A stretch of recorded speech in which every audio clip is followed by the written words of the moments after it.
हाँ business. Hello जी। जय जिनेंद्र।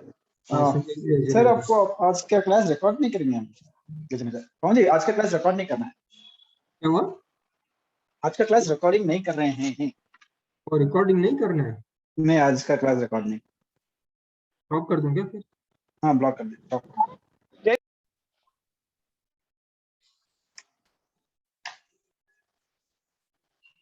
ठीक है शोभन जी। नहीं। और पवन जी कैसे हैं आप? हाँ मैं ठीक हूँ। आप कैसे हो? कैसे चल रहा है? एकदम बढ़िया सर। कैसा काम काज? काम चल रहा है ऐसे अभी इतना कोई। ठीक है। ठीक है। आपका? Okay sir. कब हुआ अभी? इंक्वायरीज है अभी। हाँ हाँ। इंक्वायरीज है। काफी इंक्वायरीज है। अब देखो कन्वर्ट इसमें कितना हो तो वो इम्पोर्टेंट है। मगर हाँ, एटलीस्ट आई कुड से या इंक्वायरीज एक- इंक्रीज। हो सकता है।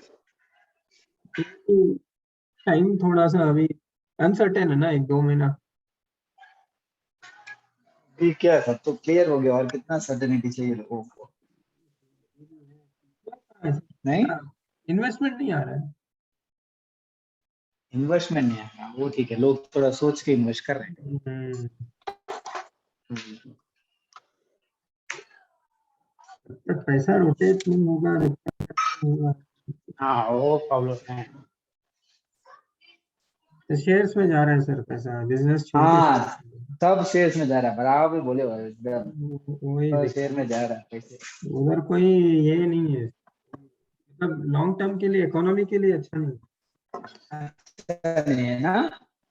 मगर सर गिरेगा तो टूट जाएगा ना सर पूरा शेयर मार्केट। वो बोल नहीं डूबे सकते। लोग ऐसे लगेंगे। हाँ, तब तो अभी वो एक स्कैम क्या आ रहा है, वो चाइनी कंपनी का। क्या क्या? वो एवरग्रैंड कुछ कंपनी है ना, उसका फॉल कुछ। एवरग्रीन। एवरग्रैंड करके वो चाइना का बड़ा कंपनी है ना, इन्वेस्टमेंट हाँ हाँ। का कुछ ये आ रहा है ना, न्यूज आ रहा है कि इट्स लाइक जय लेमन जिनेंद्र ब्रदर्स। कभी से। जय जिनेंद्र, क्या जी? जय जय जिनेंद्र। जिनेंद्र सर। जय जिनेंद्र सर। क्या बोल रहे थे पवन जी, सुना नहीं। वो एवरग्रैंड करके एक कंपनी है कुछ चाइना में। हाँ हाँ। हाँ लेमन हाँ। ब्रदर्स कैसा था ना पहले, तब वो हुआ था, उसका एक फॉल हुआ था ना। रिकॉर्डिंग ऑफ कर दीजिए ना। Recording sir of. वो इसमें recording is in progress, you can stop it.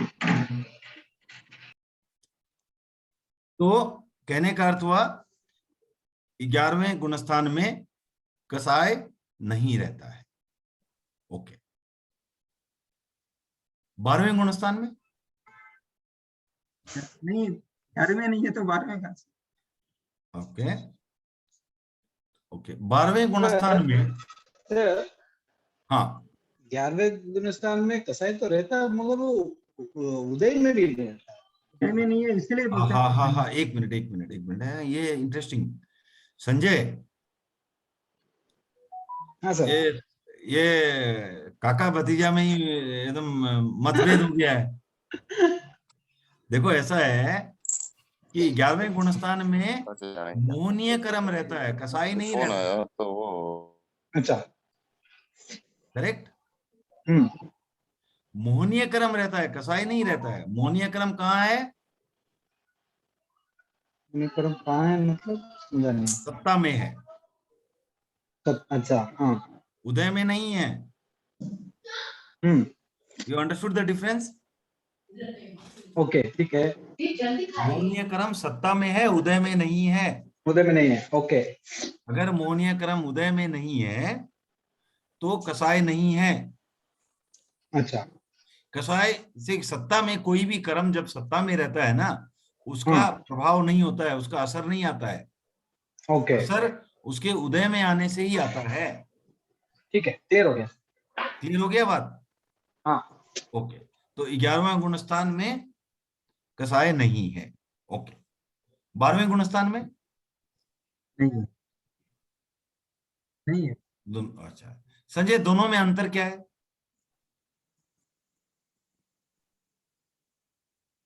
Sanjay? हाँ सर। हाँ, दोनों में अंतर क्या है 11वें और 12वें में? अभी दोनों में ही कसाई नहीं है। कसाई के प्रति से अगर in that point of view there is no difference है। अच्छा, तो अदरवाइज क्या डिफरेंस है? हाँ, मोहनीय क्रम पूरा छीन हो। जैसे अगर समझ लो मोहनीय क्रम उदय में आए तो वो 11 से नीचे गिर जाएगा, दैट इज ओनली ऑप्शन। यहाँ पर हाँ, वो कसाई ठीक आने है, के वापस चांसेस है। और चांसेस है। Okay, let's keep the word chances है। ओके ओके, नहीं चांसेस नहीं, फॉर श्योर गिरेगा। नहीं, हाँ तो फिर क्यों बोल रहे हो चांसेस है? चांसेस नहीं, गिरेगा फॉर श्योर। निश्चित आएगा, राइट? श्योर श्योर गिरेगा। ओके, हाँ, निश्चित निश्चित है। निश्चित गिरेगा। ओके, तो निश्चित क्यों गिरेगा? मोहनीय क्रम क्योंकि मोहनीय क्रम तो उदय आएगा because that has a certain amount of time. हाँ, ठीक है, तो उदय में आएगा तो क्या हुआ? उदय में आए तो ऑटोमेटिकली नीचे कसाई आ जाएगा और नीचे will come down Right. To lower. ठीक है, तो जैसे ही उदय में आया कसाय आ गया। कसाय आने का अर्थ है कि 11वें में नहीं रह सकते, राइट? क्योंकि 11वां गुणस्थान ही था, कसाई गुणस्थान था, कसाय था ही नहीं वहां, राइट? ओके, 12वें गुणस्थान का क्या मतलब हुआ? वहां भी कसाय नहीं है, लेकिन 11वें और 12वें में अंतर क्या है? सर क्षीण मोह है, पूरा मोहनीय क्रम पूरा खत्म हो गया, क्षीण हो गया। हाँ, यहाँ मोहनीय क्रम खत्म ही हो गया, है ही नहीं। फॉरगेट अबाउट उदय में आए ना आए, उदय में आने का भी चांस नहीं है, राइट? Okay, clear? तो 12वें गुणस्थान में मोहनीय क्रम पूर्ण रूप से क्षय हो गया है, इसलिए वो नहीं है। अब 12वें से नीचे गिर सकता है क्या? नहीं, क्यों नहीं गिर सकता?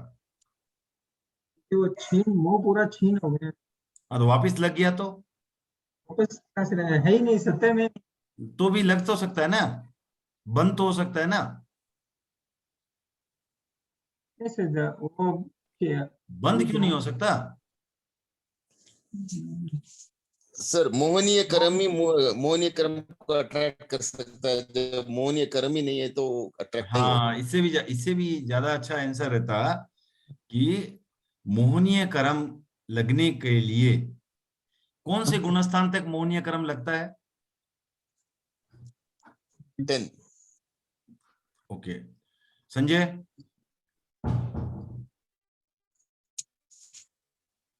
9। 9। पवन जी? मेरे रचना जी? 11। 11 है, ठीक है। तो अभी तक 3 आंसर आए हमारे पास, 9, 10, 11 है। ओके, पवन जी का आंसर आया नहीं है। लता जी?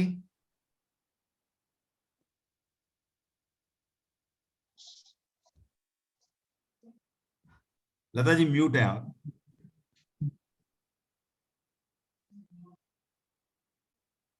ओके, देवव्रत जी?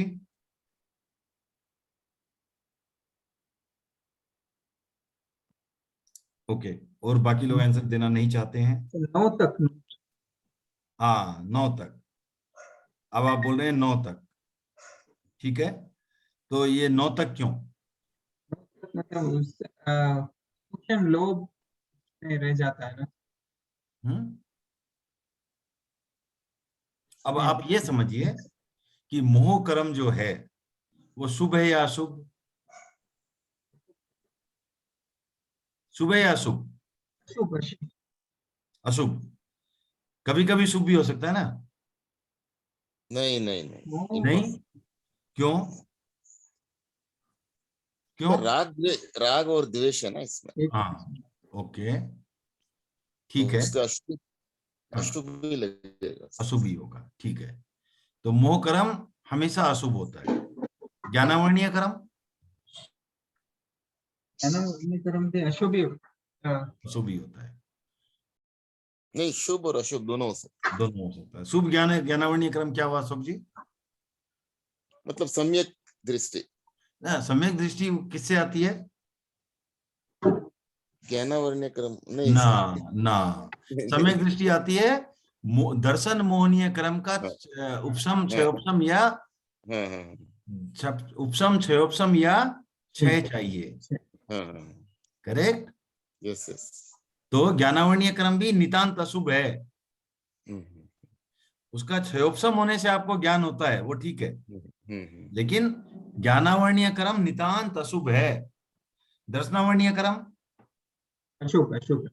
अशुभ। तो इसीलिए अगर आपको ध्यान हो, 4 कर्मों को हम घाती कर्म कहते हैं। कौन कौन से कर्म घाती हैं? ज्ञानवर्णीय, दर्शनवर्णीय, अंतराय, मोहनीय। मोहनीय। होनी। तो ये 4 कर्म हमेशा सिर्फ अशुभ होते हैं, ठीक है।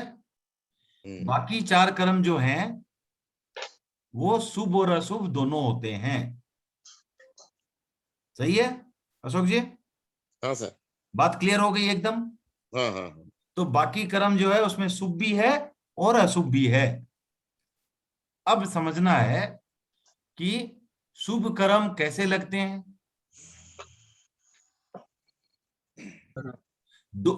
कोई भी कर्म लगने के लिए प्रवृत्ति अर्थात एक्टिविटी अर्थात योग होना पड़ता है, बिना योग के कोई कर्म नहीं लगता है। ये क्लियर हो गई बात? यस और नो? यस यस, आप कितने भी आपके भाव खराब हो, कुछ भी हो, जब तक कोई एक्टिविटी नहीं है, activity does not mean physical activity, can be even mental, verbal और फिजिकल, ऑल 3, मन वचन काया, ठीक है।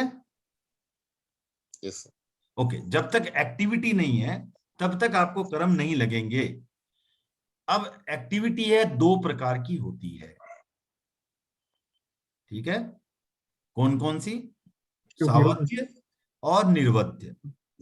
सावध्य अर्थात पापकारी, निर्वध्य अर्थात जो है पापकारी नहीं। जहां सावध्य प्रवृत्ति है वहां अशुभ क्या कर्म, होगा? अशुभ कर्म लगेंगे, और जहां निर्वध्य प्रवृत्ति है वहां शुभ कर्म लगेंगे, ठीक है। अब मोहनीय कर्म चूंकि अशुभ कर्म ही है सिर्फ, उसको लगने के लिए क्या चाहिए? सावध्य प्रवृत्ति। अब सावध्य प्रवृत्ति जो है वो क्या, प्रवृत्ति तो प्रवृत्ति है, अब उसको सावध्य और निर्वध्य बनाता कौन है, ये समझने की बात है। Activity in itself is nothing, सावध्य और निर्वध्य बनती कहां से है वो देखना है, ठीक है ना। तो उसमें कषाय, स्वामी जी ने कहा है उजला न मेला जोग। उजला मीन्स शुभ योग अर्थात निर्वध्य प्रवृत्ति, मेला योग मतलब अशुभ प्रवृत्ति या सावध्य प्रवृत्ति। उजड़ा न मेला जोग, मोह कर्म संजोग विजोग। में जहां मोह कर्म का उदय साथ में जुड़ा हुआ है वो प्रवृत्ति सावध्य, और जहां मोह कर्म का उदय साथ में नहीं जुड़ा हुआ है जिस प्रवृत्ति के साथ, वो प्रवृत्ति जो है वो निर्वध्य, ठीक है। क्लियर हो गई बात? तो अब कोई भी अशुभ कर्म लगने के लिए मोहनीय कर्म का साथ होना जरूरी है। ये क्लियर हो गई बात? यस और no? Yes, any doubt please ask. नहीं तो दूसरे 3 कर्म भी घाती कर्म है, तो वो भी लगने से भी तो वो भी, उनका भी यस यस। इसीलिए कोई नहीं, 3 नहीं, 8 अशुभ कर्म लगने के लिए हाँ, मोहनीय कर्म का साथ होना जरूरी है। 8 कर्म अशुभ तो हो ही सकते हैं ना, शुभ सिर्फ 4 है, अशुभ तो 8 हो सकते हैं। वेदनीय कर्म भी अशुभ हो सकता है, आयुष्य भी अशुभ हो सकता है, नाम भी अशुभ हो सकता है, गोत्र भी अशुभ हो सकता है, करेक्ट है। आयुष्य कर्म कैसे सर अशुभ हो सकता है? क्यों नहीं, अशुभ शुभ दोनों होता है। नरक आयुष्य क्या हुआ? अशुभ कर्म है। नरक आयु। अच्छा अच्छा, देव आयुष्य अशुभ कर्म का बंधन है, तो ऐसे शुभ अशुभ दोनों ही हो सकता है ना वो तो जहां पर भी अशुभ का बंधन है वहां मोह कर्म का संयोग जरूरी है। क्लियर? यस और नो? यस तो पहला स्टेटमेंट था कि कर्म लगने के लिए योग की जरूरत है, कोई भी कर्म लगने के लिए, शुभ अशुभ कुछ भी। इसलिए जहां योग है वहां कर्म लगेगा, ये इक्विवेलेंट स्टेटमेंट है। जहां योग है वहां कर्म लगेगा। शुभ अशुभ 1 मिनट के लिए छोड़ दें। तो अब मेरा प्रश्न है, जब भगवान महावीर तीर्थंकर बन गए तो क्या उनके कर्म लगते थे? हाँ लगते थे, योग था ना। लगते थे, करेक्ट। क्योंकि वो योग कर रहे हैं, प्रवचन कर रहे हैं, आहार कर रहे हैं, विहार कर रहे हैं, सब योग है ना। यस और नो? यस। तो जहां योग है वहां कर्म तो लगेंगे, लेकिन उनके जो कर्म लगते हैं तीर्थंकर बनने के बाद या केवली बनने के बाद, वो बहुत ही क्या बोलते हैं कि हल्के कर्म होते हैं, और वो एक समय में लगते हैं, दूसरे समय में झड़ जाते हैं, और वो भी सिर्फ सातावेदनीय कर्म लगते हैं। एकमात्र एक ही शुभ कर्म लगता है, वो है सातावेदनीय। क्लियर? तो 13वां गुणस्थान की यह स्थिति हो गई। Okay, clear? यस। ओके, अब चलते हैं, जहां मोह कर्म नहीं है वहां सिर्फ शुभ कर्म ही लग सकते हैं। तो 11, 12, 13 यहाँ क्या लगेंगे? शुभ कर्म। शुभ कर्म, क्योंकि मोह कर्म उदय में नहीं है। क्लियर? ओके, अब 11, 12, 13 में जो है आपको सिर्फ शुभ कर्म लगेंगे। 14वें में सिर्फ शुभ कर्म नहीं। आप अब यहाँ पहला क्लॉज भूल गए। पहला क्लॉज क्या था? योग चाहिए। अयोगी के तो थोड़ा सा रहता ना सर, एक समय का नहीं, कुछ वो टाइम रहता है, योग नहीं रहता है उसमें। No activity. वो जो 14वां गुणस्थान है उसमें योग नहीं रहता है, अयोगी केवली बोलते हैं। अगर if you remember the name, अयोगी केवली, इसका मतलब उसमें योग नहीं है। इसका मतलब 14वें गुणस्थान में किसी भी प्रकार के कर्म का बंध नहीं है। क्लियर हो गई बात? तो अब हम खाली 10 तक रहे। 11, 12, 13, 14 क्लियर हो गए, राइट? से yes all of you. Yes sir. Yes yes. Okay, good. अगर डाउट है तो पूछो, नहीं तो यस। ओके, अब 10वें में 10 या उससे नीचे शुभ अशुभ दोनों लगेंगे, करेक्ट? क्योंकि कहीं कभी हम मोहनीय कर्म का थोड़ा उसको उपशम करके रखते हैं, उपशम करके रखते हैं, और शुभ प्रवृत्ति भी होती है। ऐसा नहीं कि जब वो 10वें तक शुभ प्रवृत्ति होगी ही नहीं, ये बात नहीं है, हो सकती है, मोमेंट मोमेंट की बात है, राइट? तो जहां मोह कर्म का प्रभाव है वहां अशुभ लगेंगे, जहां नहीं है वहां शुभ लगेंगे। ठीक है? अब जो अशुभ है उसमें फर्दर वर्गीकरण कर लेते हैं।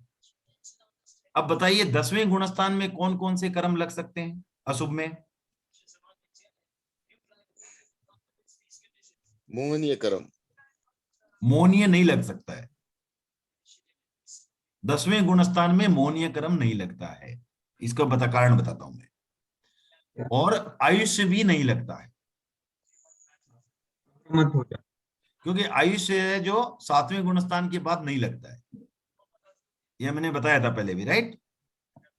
तो आयुष्य और मोहनीय ये दो बात चले जाएंगे, बाकी 6 अशुभ कर्म लग सकते हैं। ओके, अब मोहनीय कर्म को लगने के लिए जितना मोहनीय कर्म उदय में होना चाहिए उतना मोहनीय कर्म 10वें गुणस्थान में उदय में नहीं रहता है, क्योंकि वो सूक्ष्म संप्राय है, बहुत मामूली सा लोभ, बस उससे ज्यादा उदय में नहीं रहता है। इस कारण 10वें गुणस्थान में मोह कर्म नहीं लगता है। क्लियर हो गई बात? ओके, यस और no? Okay okay sir. Okay, 1 से लेकर के 9 तक, राइट? 7 अशुभ कर्म, सॉरी 8, 9 में 7 अशुभ कर्म लग सकते हैं आयुष्य को छोड़कर के। ठीक है? क्लियर? 10 में भी 7 है ना सर? हाँ, 10 में भी 7 है ना? 10 में 6 है, आयुष्य नहीं ना, आयुष्य नहीं है और मोहनीय नहीं है। और मोहनीय।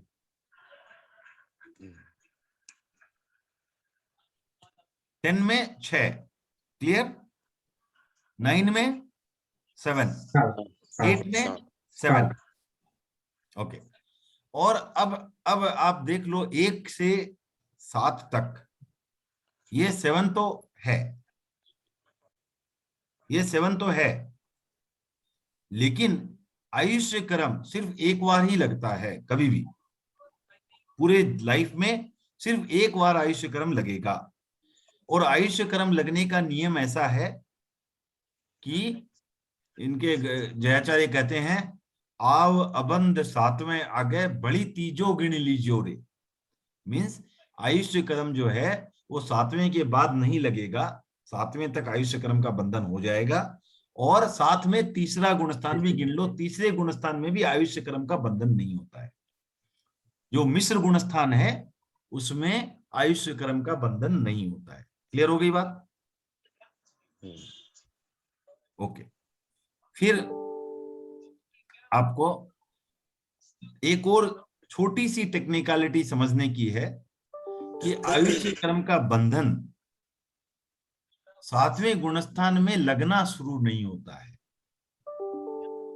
6ठे में लगना शुरू होगा और बंद लगते लगते आप 7वें में आ सकते हो, पर 7वें में लगना शुरू नहीं होता है। ओके, तो ये हो गया क्रम बंध की पूरी प्रक्रिया। आपको गुणस्थानों के मामले में कौन से गुणस्थान में कौन कौन सा क्रम लगता है इसकी आपको हो गई थी। अब बताइए पहले गुणस्थान में कितने क्रम लग सकते हैं? 7 या 8। 7 या 8, करेक्ट। आयुष्य क्रम अगर ऑलरेडी लगा हुआ है तो 7, नहीं तो 8। ठीक है। तीसरे गुणस्थान में 7। 7, कौन सा नहीं लगेगा?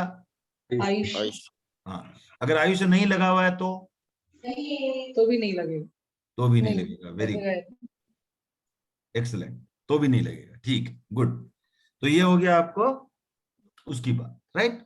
ओके, अब चलते हैं अपने इसमें चौथे गुणस्थान में कितने क्रम लग सकते हैं? अब तो सम्यक तो आ गया, कुछ तो डिस्काउंट होना चाहिए ना? नहीं है, कोई भी डिस्काउंट नहीं है। 7 या 8। 7 या 8। पांचवें में 7 या 8। अब साधु बन गए तो कुछ फायदा? 7 या 8। ठीक है ना। ओके, 8वें गुणस्थान में 8वें में 7 क्रम 7 आयुष्य नहीं लगेगा, हाँ, राइट। 8वें में, 9वें में सेम। 9वें में भी 7, 10वें में 6 में दो नहीं लगेंगे। हाँ, 11वें में, एक मिनट, 11वें में पवन जी मत बोलिएगा, रचना जी मत बोलिएगा। 11वें में 11 में 4। हाँ, ओके, ठीक है। तो ये इस तरह जो है हम बाद में कभी उसको लेंगे, पूरी जयाचार्य की ढाल लेंगे इसकी, लेकिन ये आपको क्रम एक ये क्लियर हो गया, right. Okay, so that is that ये हो गया क्रम लगने का आपको जो है तरीका। अब है कि मान लीजिए हमें इस जन्म में क्रम लगे और हमारी मृत्यु हो गई, ठीक है ना। अब अगले जन्म में कैसे पता चले कि हमें कौन से कर्म थे? कौन हिसाब रख रहा है इसका? कोई भगवान हिसाब रख रहा है क्या? वो अपने कार्बन शरीर से जाता। एग्जैक्टली। तो हमारा जो शरीर है वो मोटे तौर पर देखे तो 2 प्रकार के शरीर है, एक सूक्ष्म शरीर, एक स्थूल शरीर। जो स्थूल शरीर है वो जो है हमारा जो अभी शरीर देख रहे हैं आप, औदारिक शरीर, वो हो गया स्थूल शरीर। और स्थूल शरीर जो है वो औदारिक भी हो सकता है, वैक्रिय भी हो सकता है, और तीसरे प्रकार का भी होता है जिसकी चर्चा बाद में करेंगे कभी, अभी के लिए इंपॉर्टेंट नहीं है। सिर्फ ह्यूमन बीइंग्स देखते हैं तो सिर्फ हम 3 शरीर को जान ले तो बस है। औदारिक, तेजस और कार्बन। बाकी दो को चर्चा कभी बाद में करेंगे। तो औदारिक शरीर जो है वो हमारा स्थूल शरीर हो गया, मृत्यु के समय यहीं रह जाता है और नए जन्म मिलने पर नया स्थूल शरीर मिलता है। दो शरीर जो है तेजस और कार्बन, वो है सूक्ष्म शरीर, ठीक है।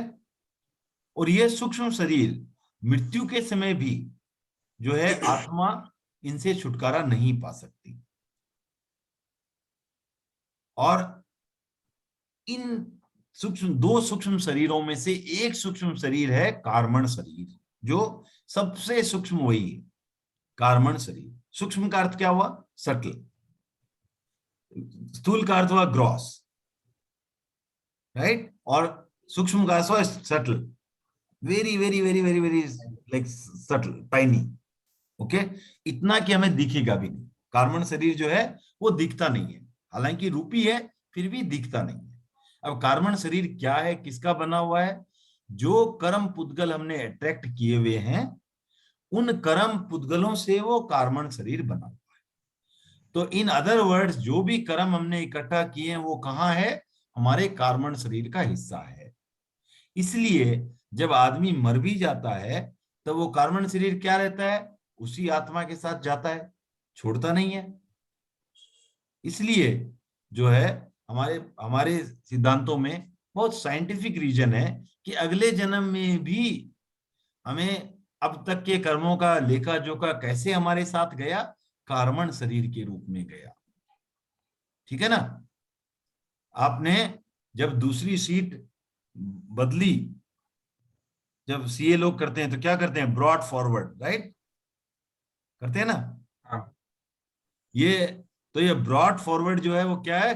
कार्बन शरीर आपका है, वो ब्रॉड फॉरवर्ड, ये कार्बन शरीर साथ में जा रहा है, ये कहीं भी छूटता नहीं है। ये कब छूटेगा कार्बन और तेजस शरीर? जब राग द्वेष छूट जाएगा। हाँ, राग द्वेष पूरा ही छूट जाएगा, आयुष्य क्रम बंद होना। राग द्वेष छूट जाएगा। ये राग द्वेष छूट जाएगा, इसका मतलब हमारा कार्बन शरीर समाप्त हो जाएगा। संजय जी, संजय जी, सवाल क्या था सर? सवाल था कि क्या हमारा जब राग द्वेष छूट जाएगा तो क्या नहीं, हमारा कार्बन शरीर समाप्त हो जाएगा? पूरा ही नहीं, वो 30 एक मिनट पवन जी, एक मिनट पवन जी। हाँ संजय जी, राग देश जब छूट जाएगा हाँ तो क्या हमारा कार्बन शरीर समाप्त हो जाएगा? सर, जब नहीं सर, रहेगा ना जब तक अब मैं 14 गुणस्थान को क्रॉस नहीं तब तक तो रहेगा। तो अगर जिस भाव में हमारा राग द्वेष छूटा है उस भाव में क्या कार्बन शरीर छूट जाएगा? 10 राग देश छूट जाएगा, 10 मतलब 12। हाँ सर, क्योंकि 12वां में आ गया हूँ। अगर 12वां में आ गया तो वो उस मैं नहीं समय बोल रहा हूँ, मेरा मैंने नॉक्स बोला पड़ेगा। सिर्फ राग द्वेष छूटा है। राग देश छूटा है सर, ये क्लैरिटी चाहिए इसमें, अगर आप हेल्प कर नहीं, सकें। मैं क्लैरिटी कुछ नहीं देने वाला, वही तो ट्विस्ट है। वही क्लैरिटी देने के प्रश्न का मतलब ही नहीं है। राग देश तो मेरा 10वें गुणस्थान में छूट जाता है, तो 10वें में राग द्वेष नहीं छूटता है, 10वें 10वें में राग द्वेष छूटता है नहीं ना? छूटता है। अच्छा, तो 12वें में छूटता है सर? 12वें में छूटता है, ये सही है। हाँ, तो सर अगर 12वें में छूटता है तो फिर इस 12वें में ही छूटता है, नहीं कह रहा हूँ, 12वें में अच्छा। छूटता है। तो उस जन्म में रागदेश आगे वो वहां तक ही कार्बन शरीर रह गया सर, उसके बाद कार्बन शरीर छूट गया नहीं क्योंकि आई विल गेट मोक्ष। ओके, कौन जी? सर आपने पूछा जिस जन्म में छूटता है, हाँ, जिस जन्म में छूटेगा उस जन्म में हमारा मोक्ष निश्चय है, तो उस जन्म में वो कार्बन ठीक है, उस जन्म में मोक्ष निश्चित। अशोक जी? सर जब राग द्वेष छूट गया तो उसी भाव में, उसी जन्म में हो उसी जाएगा। जन्म में हो जाएगा। ओके, और कोई बोलना चाहेंगे इस पर? रचना जी? सर वैसे बोलते ना सर कि राज देश जैसे विजेता होता है वो वितराग हो जाता है, तो हाँ हाँ, वो ठीक है, वो सब बोलते हैं, वो ठीक है, लेकिन आज की पाठशाला में आप सब फेल हो गए। 10वें गुणस्थान 12वें गुणस्थान के बाद मृत्यु नहीं होती सर, मगर 10वें तक नहीं, तो मृत्यु होती है। 11वें में क्या होता है? वहां पर भी मृत्यु होती है, हाँ, वहां पर भी मृत्यु होती है, और नहीं, और कार्बन 11वें शरीर रहता गुणस्थान है। में क्या होता है? उपशम। राग द्वेष रहता है क्या? नहीं रहता है। हाँ, तो मैं इस जन्म में 11वें गुण स्थान में गया, मेरा राग द्वेष चला गया, क्या उसी भाव में मेरा कार्बन शरीर चला जाएगा? नहीं होगा। हाँ, तो वही तो ट्विस्ट था क्वेश्चन में। अगर 12वें गुण स्थान में कोई चला, इसीलिए मैं केयरफुली बोल रहा था, 12वें का मुझे मतलब नहीं, मैं नहीं बोल रहा हूं। अगर 12वें गुण स्थान में चला गया कोई, तो उस जन्म में उसका कार्बन शरीर मुक्त हो जाएगा, पक्का है। क्योंकि 12वें के बाद 12वां गुण स्थान अमर है, 13वां गुण स्थान अमर है, और 14वें गुण स्थान में तो ऑब्वियसली आदमी को निर्वाण होना ही है, तो अमर नहीं हो सकता। 12वां 13वां गुण स्थान तो अमर है, तो वहां तो कोई मरेगा नहीं, और नीचे जा नहीं सकता, तो 14वें में उसको जाना ही पड़ेगा। इसका मतलब कार्बन शरीर समाप्त होगा। लेकिन 11वें में तो मर सकता है, 11वें से नीचे आके मर सकता है। तो 11वें एक बार राग द्वेष मुक्त हो गया, इसका मतलब ये नहीं है कि वो कार्बन शरीर जाएगा। अगर 12वें मोह कर्म का क्षय हुआ है, तब कह सकते हैं कि कार्बन शरीर छूटेगा। क्लियर और no? So then that means I have to answer in this way that if he goes to 12, 12वां जाए तो उसी भाव में होगा, 11वां होगा तो वो नहीं होगा। हाँ, तो राग द्वेष से वो पूछना पड़ेगा आपको, या तो कि राग द्वेष कैसे गया है, उपशम से गया है या क्षय से गया है। नहीं, अभी क्वेश्चन पेपर में आएगा तो हमको दोनों आंसर लिखना पड़ेगा। हाँ, दोनों तो नहीं, क्वेश्चन पेपर में अगर आया कि राग द्वेष होने से क्या ये गारंटीड है, तो answer is no, it is not guaranteed, because राग द्वेष तो 11वें में भी जाता है, और 11वें वाला मोक्ष नहीं जाता है। क्लियर? करेक्ट है ना सर? तो गारंटी नहीं है, गारंटी 12वां ही है। तो ये प्रश्न आएगा तो आप उसका आंसर, इसलिए ये बहुत इंपॉर्टेंट है कि आप 11वां गुणस्थान जो है उसको वीतरागता का भी, जो उन्होंने अभी रत्ना जी ने कहा राग द्वेष विजेता, वो राग द्वेष विजेता में तो 11वां गुणस्थान वाला भी आ जाता है, लेकिन उसी टाइम तक के लिए जब तक कि वो 11वें में है। 11वां का कालमान क्या होता है? आप बताओ। ये दिमाग में नहीं आ रहा था, याद ही नहीं आ रहा। याद ही नहीं आ रहा। तो ये देखो, आप उपशम की जो स्थिति है वो अंतर तो मुहूर्त से ज्यादा नहीं है। हाँ, अंतर अंतर मुहूर्त तक ही रह, तो मैक्सिमम आपको 48 मिनट्स के अंदर अंदर वो स्थिति खत्म हो ही जाएगी। अच्छा, अंतर मुहूर्त बोले तो इट स्टार्ट फ्रॉम 2 समय एंड 1 समय लेस ऑफ मुहूर्त। हाँ, एग्जैक्टली। तो 48 प्रैक्टिकली आप समझो ना कि 48 मिनट से थोड़ा हल्का सा भी कम है तो वो ठीक है। समय तो बहुत छोटा सा है, तो हाँ, वो ठीक हमारे है। लिए तो 48 मिनट्स। हाँ, अप टू 48 मिनट प्रैक्टिकली हम बोल सकते हैं बस। तो ये कहना है कि 48 मिनट के अंदर अंदर ये स्थिति बदलेगी ही।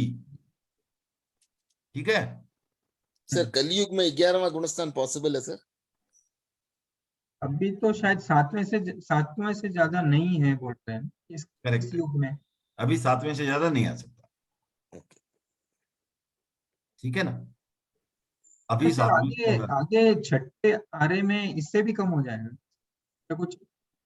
छठे आरे में पता नहीं, ध्यान नहीं, मेरे ख्याल से इतना तो रहेगा, 7वें तक तो जाएगा अभी। आप लेकिन एक चीज ध्यान रखनी है, ये जो भी हम बात कर रहे हैं वो सिर्फ भरत क्षेत्र की कर रहे हैं। हाँ, क्योंकि अगर अभी भी आप बोलोगे तो महाविदेय क्षेत्र में, महाविदेय क्षेत्र में तो चौथे आरे की तरह ही रहता है। हाँ बराबर है, तो वहां आरा का सिस्टम ही नहीं है। खुला ही है उधर, तो मोक्ष खुला ही। हाँ, तो वहां से मोक्ष जा सकते हैं लोग अभी भी। ठीक है ना? ये सिर्फ यहाँ की बात है। सर, ये जो बोलते हैं तीसरे भव, तो हम तीसरे भव के दूसरे भव भी बोल सकते हैं, जैसे महाविदेय क्षेत्र में भी तो जन्म हो सकता है। देखिए, ऐसा है कि अगर कोई साधपना ले लिया है तो उसका अगला भव जो है वो मनुष्य का नहीं होगा, देव का होगा। तो इसलिए वो नेक्स्ट भव में तो जाएगा नहीं। वहां से फिर महाविदेय गया तो 3 भव हो गए। क्लियर हो गए ना बात? मतलब श्रावक को ऐसा नहीं, ठीक है ना? मनुष्य से मनुष्य हो सकता है ना सर? हाँ, मनुष्य से मनुष्य हो सकता है। ये तो ये जन्म मैं इधर और नेक्स्ट जन्म मैं इसमें अपना महाविद्य क्षेत्र कर में सकते हैं, हाँ, जन्म। ठीक है, वो हो सकता है। नहीं, बात आती है कि कई कई साधुओं को सुना जाता है ना, जैसे कि ये 3 भावों में मोक्ष जाने वाले हैं वगैरह, 3 भवातारी है। नहीं तो दोनों सेकंड भाव में भी जा नहीं, वो सकते हैं। साधु नहीं जा सकते ना। साधु नहीं जा बोला अभी सकते, बाकी श्रावक हम जा सकते हैं। ठीक है, वो जा सकते हैं, साधु तो नहीं जा सकते ना। ओके। बट सर ऐसा बोलते हैं ना कि श्रावकों का भी मेरे ख्याल से जहां तक संभव है देव गति ही आती है। हाँ, अगर समय वो एक स्टेज पे रहे हाँ। तो देव गति ही आती है उनको भी। तो उस आधार पर कोई अगर मिथ्यात्वी है तो उसका हो सकता है सेकंड फॉर्म में। मिथ्यात्वी, ओके, मिथ्यात्वी महाविद्य क्षेत्र में जन्म ले और क्यों नहीं ले सकता है? बट वो मिथ्यात्वी का कुछ है ना सर, वो यौगिक काल पर आना पड़ता है, ऐसा कुछ है ना सर? क्या? अगर मिथ्यात्वी करता है और महाविद्य में जाता है ऐसा कुछ तो नहीं, महाविद्य में तो योगलिक है ही नहीं। यौगिक नहीं है, वो तो देव कुरु उत्तर कुरु वहां है, महाविद्य में तो है नहीं। क्या? हाँ, महाविद्य में तो हमेशा ही महाविद्य हमेशा कर्म चौथा भूमि है। चौथा आ रहा ही होता है तो पहले आ रहा ही महाविद्य हमेशा कर्म भूमि है, आप ये कर्म ध्यान भूमि। रखो। हाँ, महाविद्य में हमेशा मिनिमम कितने तीर्थंकर रहते हैं अशोक जी? महाविद्य में क्या हाँ, मिनिमम मिनिमम कुछ 5 रहते हैं सर। 20 20 20 20 है शायद। और उन्हीं को हम लोग बोलते हैं 20 विहरमान। 20 विहरमान 20 विहरमान 20 विहरमान जो बोलते हैं ना हम लोग, सिमंदर स्वामी वगैरह जो 20 विहरमान है। तो खाली सिरमिंदर स्वामी को ही क्यों सर हम याद करते हैं? वो वो और हमारे 19 वो शायद नियरेस्ट हो, भौगोलिक दृष्टि से शायद नियरेस्ट हो, वो पता लगा के बताता हूं मैं आपको। बट 20 वियरमान, तो वो 20 तीर्थंकर है मिनिमम। भरत क्षेत्र में मिनिमम एक समय में कितने तीर्थंकर हो सकते हैं? हाँ, अभी ही हो कितने सकता हैं? अभी तो नहीं है, तो 0 मिनिमम कितने हो सकते हैं? 0 हाँ, नहीं हो तो सकता। मिनिमम 0, मैक्सिमम है। At a time 1 in 1 in each Bharat क्षेत्र। टोटली कितने भरत क्षेत्र हैं? 5 5 5, तो मैक्सिमम 5 सारे भरत क्षेत्र मिलाएंगे तो हमारी जो 24 बात करते हैं वो सिर्फ हमारे भरत क्षेत्र की बात करते हैं। तो हमारा एक अगर भरत क्षेत्र लेंगे तो उसमें 1, उसी तरह महाविद्य क्षेत्र भी 5 है, और हर महाविद्य क्षेत्र में मिनिमम 4 और मैक्सिमम कितने रह सकते हैं एक महाविद्य क्षेत्र में? मिनिमम एट ए टाइम एक महाविद्य क्षेत्र में 170 नहीं 160 नहीं, एक महाविद्य में पूछ रहा हूँ, एक महाविद्य क्षेत्र में 32 है। 32 एक महाविद्य क्षेत्र में मैक्सिमम 32। तो वो 32 का क्या आधार है कि हर महाविद्य क्षेत्र को 32 पार्ट्स में बांटा जाता है, 32 खंड किए जाते हैं उसके, और हर खंड का नाम होता है विजय।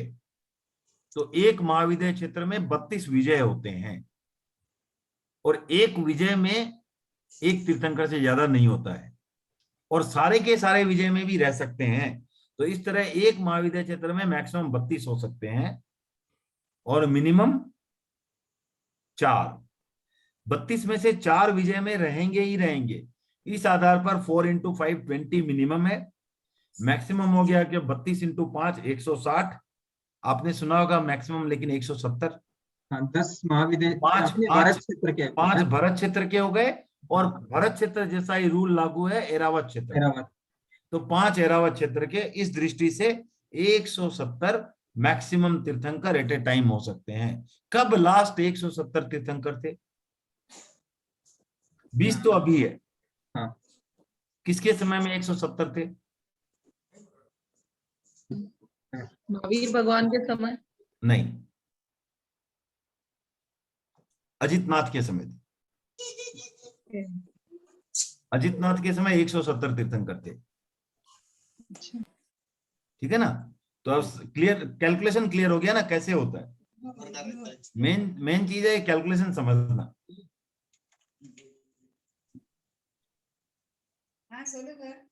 ठीक है, 32 × 5 160, प्लस 5 इंटू 2 10, तो ये हो गया 170 मैक्सिमम तीर्थंकर एट ए टाइम, और मिनिमम होंगे 20।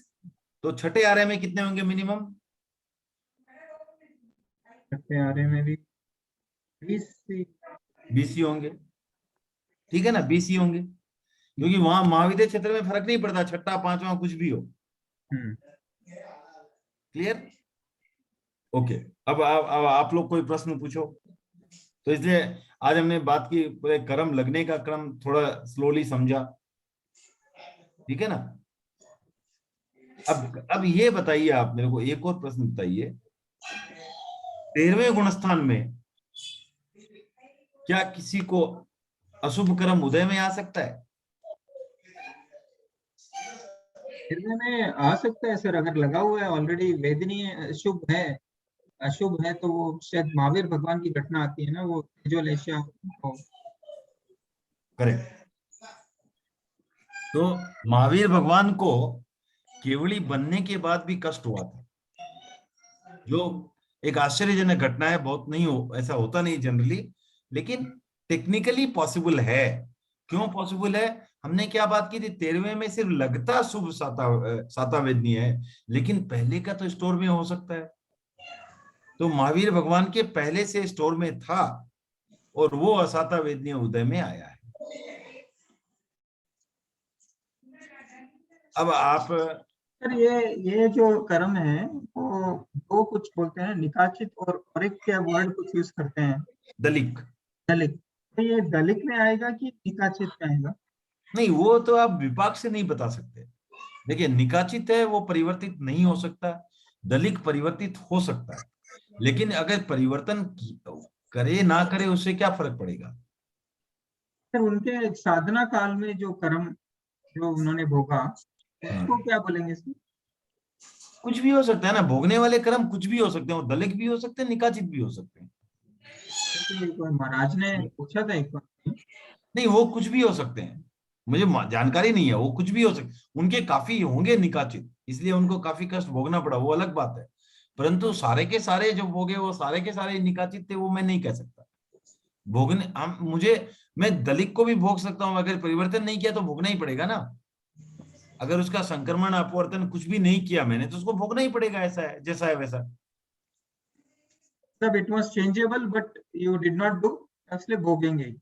हाँ, माना चेंजेबल भी होगा, माना इतने सारे चेंजेबल थे और मेरे को कितना ही चेंज कर सकता हूँ, सारे के सारे। मानो चेंज करना भी तो ऐसा तो नहीं है ना कि मैंने आंख बंद की और सारे के सारे चेंज हो गए। चेंज करना भी तो एफर्ट है ना। माने इतना सारा लोन था, कुछ रिस्ट्रक्चरेबल था मतलब दलिक, और कुछ रिस्ट्रक्चरेबल नहीं था मतलब निकाचित फिक्स टर्म वाला। अब दोनों ही लोन मिला के इतना ज्यादा था, कितने को रिस्ट्रक्चरेबल है तो भी कितने को करूं मैं? करेक्ट। तो उस हिसाब से इतना जरूर कहा जाता है कि महावीर भगवान को जितना कष्ट भोगना पड़ा उतना कष्ट बाकी के 23 तीर्थंकर को मिला के भी नहीं भोगना पड़ा, ये जरूर कहा जाता है। तो एक और प्रश्न आता है कि मैं कुछ पूछ रहा था, थोड़ा सा विस्मित हो रहा है। शुरू की थी बात मैंने, किसी को वर्ड याद आ रहा है? सर मेरा एक क्वेश्चन है सर। ओके, ठीक है सर, एक घर में 10 लोग हैं। हाँ, और उसमें कोई एक आदमी का बहुत अच्छा शुभ कर्म का उदय है और बहुत अच्छा शुभ है, तो वो प्रभाव दूसरों के ऊपर पड़ सकता है क्या उनको शुभ में?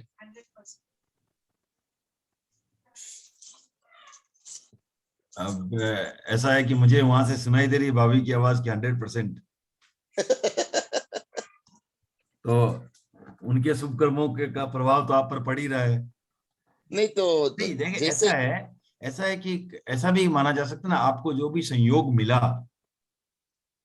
वो भी शुभ कर्मों का ही प्रभाव था,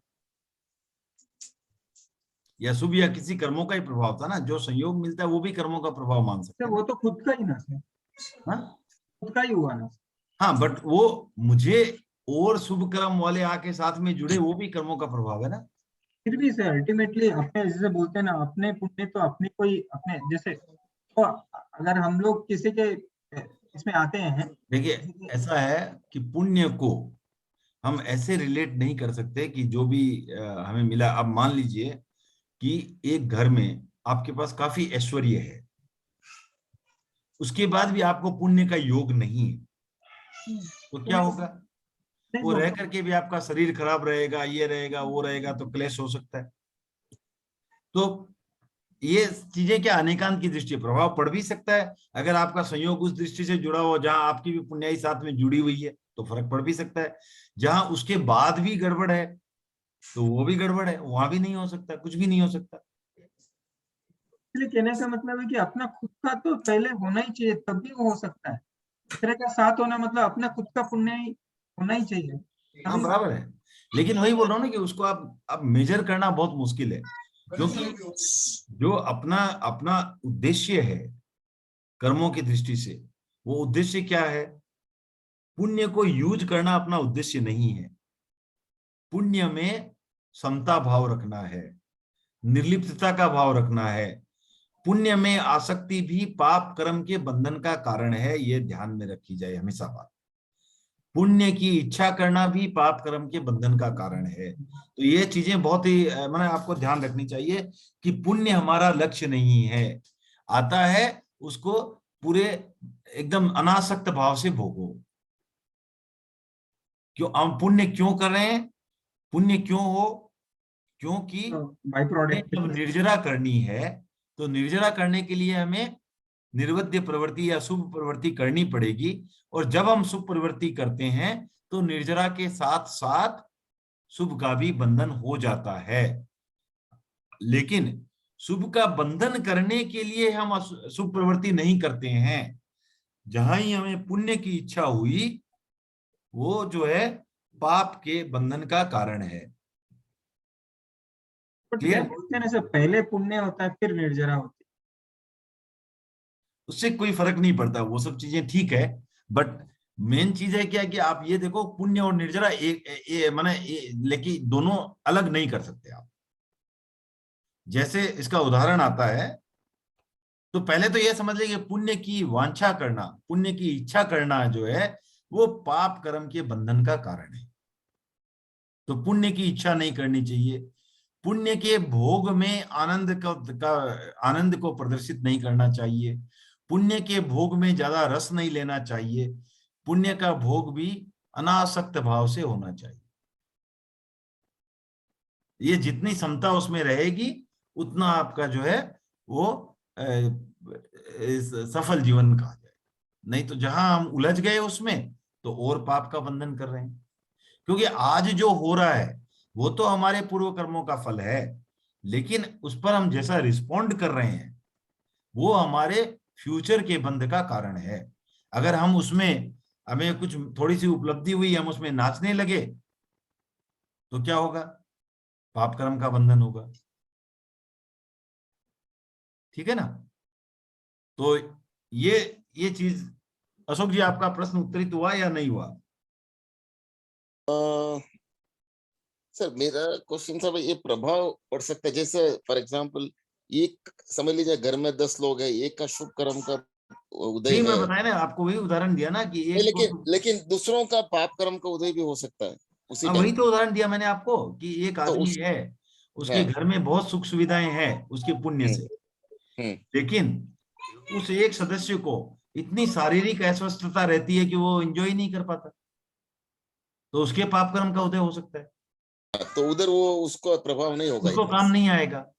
हम्म, ऐसे तो समुदाय में हर चीज हमारे काम आती है, लेकिन उस समुदाय में हम आए वो भी कुछ हमारे ही पुण्य का प्रभाव था ना। हमारे किसी कर्म के प्रभाव से हम उस समुदाय में आए, लेकिन उस समुदाय में आने के बाद उस समुदाय में सारे आने वालों को क्या एक सा असर होगा? नहीं जरूरी है। किसी के बहुत भयंकर पाप कर्म का उदय है तो कोई राजमहल में भी अंधा काना पैदा हो सकता है। कोई जरूरी नहीं कि नहीं राजमहल में पैदा हुआ तो सब सुख सुविधा ही भोगेगा, कोई जरूरी नहीं है। और कोई तो सर इसमें जैसे आप बोले भाई घराना में पैदा हुआ तो वो उसका पाप, लेकिन वो समझ लो ना वो मतलब कोई अंगहीन है, कुछ भी प्रॉब्लम है, तो वो उधर उनका पाप कर्म का भी उदय है ना। वही तो मैं बोल रहा हूँ, वही मैं बोल रहा हूँ कि इंडिविजुअल तो जो भी आपको संयोग मिला है वो सारा उसी का प्रभाव है। तो दूसरे का अब उस घर में अब आप तो गीत भी गाते हो अशोक जी, वो एक है मायडरा बेटा चार चारारी करनी न्यारी रे न्यारी, तो वो सेम बात आपकी बात आप ही उत्तर दे दो। तो उसमें वो चारों एक ही घर में पैदा हुए, चारों की करनी न्यारी, तो चार अपना अलग अलग भोग रहे हैं ना, तो प्रभाव तो उतना ही है बस। तो जहां प्रभाव पड़ना है वो आपका कर्म का जब तक योग नहीं है तब तक वो प्रभाव भी नहीं पड़ेगा। एक ही शेयर को लेने वाला एक आदमी कमाता है, एक आदमी खोता है, तो होता है ना, एक ही स्क्रिप्ट में हो जाता है। अगर हम लेते हैं तो गिर जाता है, दूसरा लेता है तो बढ़ जाता है, हम बेचते हैं तो बढ़ जाता है। ठीक है, उसका भी उपयोग किया जाएगा, हमारी क्लास में ऐड डाल देंगे कि हमारे यहाँ ये बताया जाता है। सर ऐसा कर सकते हैं, पवन जी को पूछना जब बेचे तो हम ले लेना, और जब हो लिया हम वही बेच बोल रहा हूँ, वही बोल रहा हूँ मैं, तो स्टॉप ये हो गया था, अभी नहीं लेते हम। वही बोल रहा हूँ, हमारी क्लास में लास्ट में डाल देंगे, आज पवन जी ने ये बेचा आप खरीद लो, आज पवन जी ये खरीद रहे हैं आप बेच दो। तो सर और एक निर्मल जी, हाँ सर ज्यादा पैसा कोई कमा रहा है वो शुभ कर्म का पुण्य का यही है ना, हाँ ठीक है, बोल सकते हैं। पुण्य कर्म सर। लेकिन पैसा कमा के भी वो स्वस्थ नहीं है, तो वो क्या है सर? वो अलग वहाँ अलग है पर ना सब, एक ही Different types चीज of नहीं है ना, crimes. अलग अलग कर्म उदय में है। नहीं तो पैसा कमा के क्या मतलब हुआ सर उसको? वो मतलब माना वैसा ही है बस, अब वो उसका दोनों का जोग था, क्या करेंगे अब आप। लेकिन वो जिसको यूज ही नहीं हो रहा उसका पुण्य कर्म का कैसे वो तो उदय अब हुआ? ऐसा वो कोई फर्क नहीं पड़ता ना, अब ऐसे देखिए, विपाक आपके हाथ में भी है ना, विपाक को कैसे अब ये मटेरियल से जोड़ देना ये ऐसा थोड़ी होता, पैसा पैसा से जोड़ देना आपका है। अल्टीमेटली पुण्य का अर्थ हुआ कि आपको आपको सुख समृद्धि है। अब वो आप कोई मान लो साधु बन गया, उसको पैसे का माने सुख समृद्धि का योग था, अब तो उसको साताकारी प्रवास प्रवास मिलेगा, ये सब होगा, और तो उसको जो है नहीं। तो ऐसा कोई पैसा है बोल करके ऐसा ही योग होगा, वो मेरे समझ में नहीं आता है। नहीं जनरली बोल दो भाई पैसा ज्यादा कमा रहा है, जिसके पास ज्यादा पैसा तो नहीं वो शुभ ठीक है कर्म ना, है। तो वो पुण्य दूसरे रूप में भी आ सकता है ना। अब कोई वही आप आचार्य महाश्रमण बन गए, अब क्या आएगा उनको से मान लो उसी कर्म के साथ। नहीं तो इसका मतलब हुआ भाई कि पैसा ज्यादा होना पुण्य कर्म का नहीं है कनेक्शन, नहीं ये नहीं, बोल ऐसा रहा हूँ। नहीं है, ऐसा भी नहीं है कि नहीं है, वो नहीं बोल सकते। लेकिन वो पुण्य कर्म का उदय अलग अलग रूप में आ सकता है। आपको साताकारी प्रवास मिल सकता है, आपको माने ऐसे भक्त मिले कि आपका लाइफ साताकारी हो, ऐसा हो सकता है, कुछ भी हो सकता है ना। वही तो बोल रहा हूँ, तो पैसा जरूरी नहीं है ना वो। जरूरी नहीं है, पर वो उसके लिए भी चाहिए, वो भी बिना पुण्य के नहीं होगा। हाँ, वो कोई ना कोई पुण्य तो होगा ही, कोई वो ना भी कोई। बिना पुण्य के नहीं होगा, लेकिन उस पुण्य से सिर्फ वही होगा, वो जरूरी नहीं है। वो that's what I am telling. Okay. पुण्य से सिर्फ वही होगा ये नहीं बोल सकते, लेकिन पुण्य के बिना वो भी नहीं होगा। ठीक है ना। सर एक एक डाउट आया कि हर हर भरत क्षेत्र में और हर ऐरावत क्षेत्र में एक ही स्थिति रहती है। हाँ, जैसे ये जो काल चक्र की स्थिति एक ही रहती है, करेक्ट। एक ही, हाँ हाँ, वहां भी पांचवा आ रहा है, यहाँ भी वहां हाँ, पांचवा। सब भरत क्षेत्र और सब ऐरावत क्षेत्र में भी पांचवा आरा चल रहा है। और जो हम ये लोक में बोलते हैं कि समुद्र बीच बीच में समुद्र आता है, समुद्र वर्ड यूज होता है ना, हाँ तो वो क्या समुद्र मतलब इट्स ए गैप, ऐसा बोल सकते करेक्ट। इसीलिए इसका नाम देखिए, तो मनुष्य कहाँ तक रहता है, क्या सुना है आपने? हैं? अढ़ाई क्षेत्र, अढ़ाई अढ़ाई द्वीप। द्वीप, द्वीप, अढ़ाई द्वीप। द्वीप द्वीप किसको बोलते हैं? जो जो हिंदी जानते हैं बता सकते हैं इजीली, द्वीप किसको बोलते हैं? टापू, टापू टाइप, हाँ तो टापू जो घेरा हुआ हाँ, है। टापू, टापू, आइलैंड। आइलैंड, हाँ। आइलैंड कहाँ होता है? पानी आइलैंड में का। होता समुद्र के बीच में ही होगा ना। है, चारों तरफ पानी रहता है। हाँ ठीक है ना।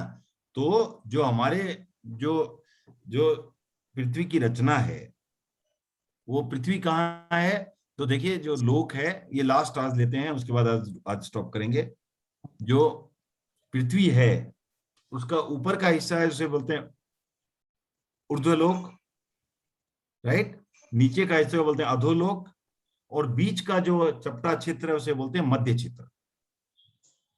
ठीक है, ये मध्य क्षेत्र जो है ये किस आकार का है? रिंग्स के आकार का है। तो इसके बीच में एक गोलाकार थाली के जैसा जम्बू द्वीप है। ठीक है, इसके बाहर चारों तरफ घेरता हुआ लवण सागर है। ठीक है, लवण सागर वो समुद्र है, और उसके बाहर फिर से एक रिंग के आकार का, राइट, बिकॉज देखिए बीच में तो ये हो गया आपको जम्बू द्वीप, उसके बार बार चूड़ी के आकार में हो गया लवण सागर, उसके बाद में और उससे बड़ी चूड़ी के आकार का धातकी खंड क्षेत्र, उसके और बाहर है कालोदधी सागर, और उसके बाहर है पुष्कर द्वीप। ठीक है, उसके बाहर फिर एक सागर है, पुष्कर सागर ऐसा कुछ नाम है। तो ये सीक्वेंस चलती रहती है। अब अपना मनुष्य कहां तक रह सकता है? ये देखो आप, जम्बू द्वीप 1, धातकी खंड क्षेत्र 2, और पुष्कर द्वीप के आधे में सिर्फ रह सकता है, तो उसको होता है अर्ध पुष्कर द्वीप। तो 2 + आधा 2.5, इसीलिए कहा जाता है मनुष्य जो कहां तक रहता है? 2.5 द्वीप तक। तो एक जम्बू द्वीप हो गया, दूसरा धातकी खंड, और तीसरा हो गया पुष्कर का आधा। ये तो समझ गया सर, लेकिन अभी जो उसमें जो अर्थ है, अपना अर्थ अपनी जगह, वो हाँ। भरत क्षेत्र जो हम बोलते हैं, जैसे हाँ। अभी ये शेप हाँ, ऐसा तो यह है जो भरत क्षेत्र जम्बू द्वीप में है, एक धातकी खंड में 2 भरत क्षेत्र है, और अर्ध पुष्कर द्वीप में भी 2 भरत क्षेत्र है। तो is it our earth is a part of Bharat Kshetra, or Yes. it includes Bharat Kshetra and some other part? जिस अर्थ को हम जानते हैं, जो साइंस की दृष्टि से आप जो अर्थ बोल रहे हैं, वो सिर्फ भरत क्षेत्र का एक हिस्सा मात्र है। हाँ। पूरा भरत क्षेत्र भी नहीं है। जम्बू द्वीप तो बहुत बड़ी बात है। Okay. ठीक है ना? हाँ, तो जिस भरत क्षेत्र में हम रह रहे हैं उसका ही हिस्सा मात्र को हम जानते हैं। तो उसे तो एक भरत क्षेत्र जम्बू द्वीप में है, 2 धातकी खंड में है, 2 अर्ध पुष्कर में है। इसी तरह एक महाविद्य क्षेत्र जम्बू द्वीप में है, 2 महाविद्य क्षेत्र धातकी खंड में है, और 2 महाविद्य क्षेत्र अर्ध पुष्कर में है। उसी तरह एक ऐरावत क्षेत्र है जो जम्बू द्वीप में है, 2 ऐरावत क्षेत्र धातकी खंड क्षेत्र में है, और 2 ऐरावत क्षेत्र आपको पुष्कर द्वीप, अर्ध पुष्कर द्वीप में है। तो इस तरह 5 ऐरावत, 5 भरत क्षेत्र और 5 महाविद्य क्षेत्र है। ठीक है, आज यहीं रखें। Yes sir. Okay, sir. Okay, thank you everyone. Thank you sir. Thank you. प्रतिज्ञोस्मि। नेक्स्ट क्लास में फिर नया कुछ शुरू करते हैं। ठीक है, प्रतिज्ञोस्मि। Okay, thank you. Thank you. ठीक है सर।